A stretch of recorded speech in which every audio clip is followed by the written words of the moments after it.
Welcome back to Bonkers for Boro with me, Phil Spencer, and the unbeaten run continues.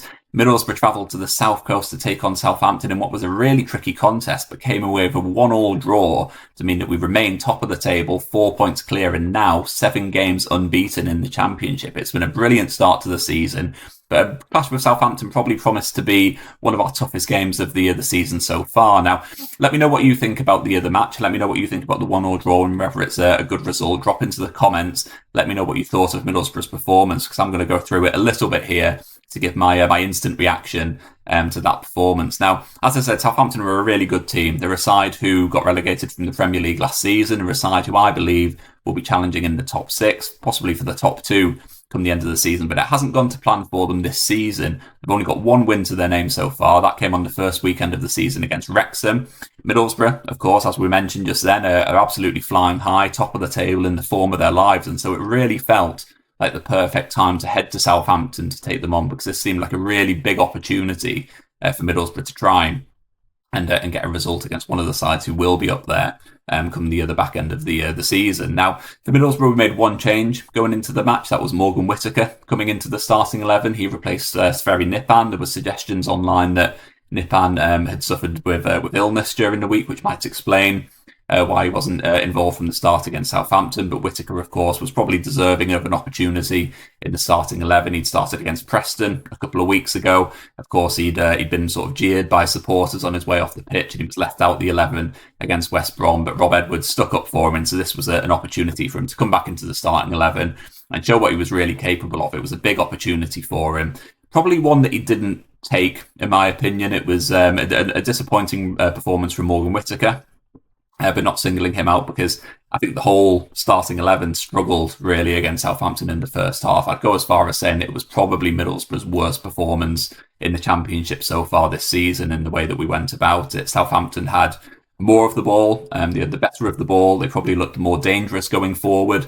Middlesbrough did have time on the ball, but our time on the ball, it was sort of in front of Southampton's defenders, so we weren't really able to penetrate. It was all very safe. We weren't really creating much in terms of chances. Our front three, which from the start was Tommy Conway, David Strelec and Whittaker, looked pretty ineffective. They didn't really offer a huge amount at all in that first half. So it was quite a disappointing half, really, but one where we went in at half-time 0-0, and which was probably a decent enough outcome, I guess, from the first half, considering that we certainly weren't at our best and things were a little bit scrappy from Middlesbrough's point of view. Now, in the second half, Middlesbrough came out. We looked a little bit better.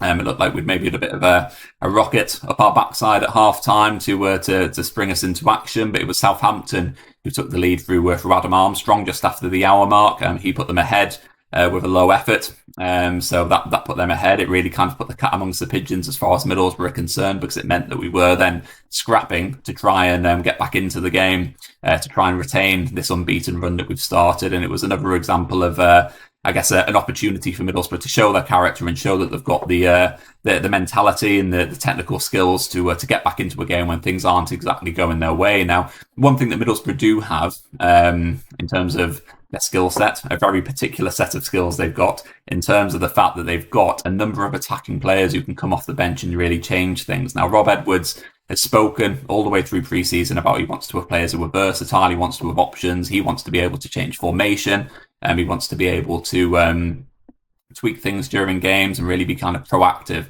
to make sure that he's managing the game as effectively as possible. And he was certainly able to do that within a couple of minutes of Adam Armstrong's goal. Sverri Nipan came on for Morgan Whittaker. Alan Brown came on for Callum Britton. Britton had picked up a bit of a knock earlier on, so it might have been a fitness sort of issue there as well. I'm not too sure, but either way, it was a case of bringing on someone who could really solidify that midfield and provide a bit of a foundation for us to push on. It didn't take long after that, probably within about 10 minutes of that.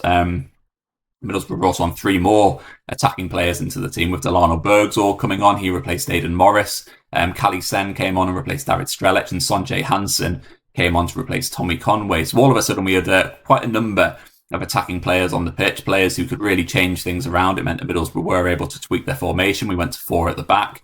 We were able to just try and offer something a little bit different to Southampton, who had kind of been gobbling up Middlesbrough's attacks for fun during the game so far. But one of the main changes was the fact that we brought on Kaly Sene, who offered something very, very different to Middlesbrough's other attackers. Sene is a player who is physical. He's fast, he's direct, he's strong. He's someone who likes to play on the shoulder of the defenders, and that's something which we weren't doing previous to that. As I said, Southampton very much were quite enjoying Middlesbrough playing in front of them. It was very, very easy for them to manage, and we just needed someone to kind of penetrate in behind, play off the shoulder of the defender, and really give them something to worry about with Southampton's defenders running back towards goal. And that's exactly what he did. It only took him 6 minutes to make that impact. Luke Ayling, who was brilliant, by the way, he was playing right back at this point, and he picked up the ball and he clipped in a ball in behind the Southampton defenders. Kaly Sene picked it up, ran through. It looked like he'd gone a little bit too far wide, but he drilled a low, hard shot towards goal. It deflected off Nathan Wood, the former Middlesbrough defender, clipped the crossbar, went into the back of the net, and Bob's your uncle Middlesbrough were back level again, which was great to see. It was really promising. It was just really nice to see another substitution of Rob Edwards paying off in the way that it did. The fact that we've got these attacking players who can now come on and change the game. We saw it against Preston. We saw it against West Brom last week. The fact that these players do come on and they do make an impact. These substitutions are not just throwing players on and throwing caution to the wind. These are players who are coming on and really know how to pose problems to the other team, which is great. So Kaly Sene was the other player who managed to do that this week. Of course, that's his second goal in 2 games.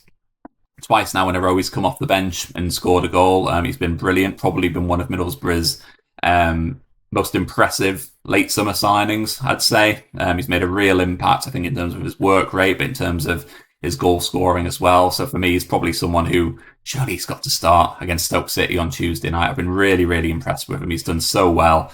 And it was great to see him get another goal. It's a big opportunity for him at Middlesbrough. He arrived for a fairly modest fee. What was it, like 1.5 million? The fact that he's already got a couple of goals is great, and I think he's only going to go from strength to strength. And I think he does offer something very different to what Middlesbrough's other attackers do. He causes a lot more problems for defenders. You could just see against Southampton that they didn't like playing against him. They looked reasonably comfortable playing against David Strelec in the attacking lineup that we had previous to that. But once Kaly Sene came on, it really changed things, and that was really, really promising to see. And ultimately, that's what got Middlesbrough out of jail. It's what earned us a 1-1 draw. Meant that we've extended this unbeaten run and that we still sit top of the table, still 4 points clear of Coventry, I think it is, who are in second place now. So that was really, really good to see, and a good result. You've got to say it might not have been a win, but keeping that unbeaten run going against a side like Southampton away, which when you look back will be a really, really important point, was absolutely fantastic, and what I think will go down as a big plus this season. To look through some of the big performances from Middlesbrough, I've mentioned about Kaly Sene and how impressive he was. He was surely the standout player. He was the player who got Middlesbrough back into it with that goal, which was great. Luke Ayling was brilliant once again. He's had such a good season. The fact that he was able to do it at centre-back and then he moved to right-back and he was still able to perform well. It looked like his Middlesbrough career was over in the summer, but he's really reinvented himself under Rob Edwards. It looks like he's enjoying his football again.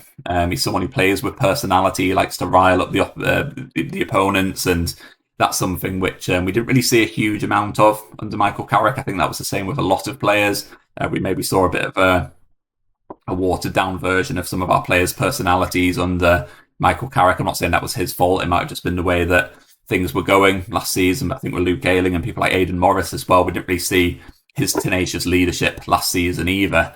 So it's been great to see Luke Ayling do well. George Edmondson was really, really solid. The fact that he came back into the starting lineup after suffering that injury last week.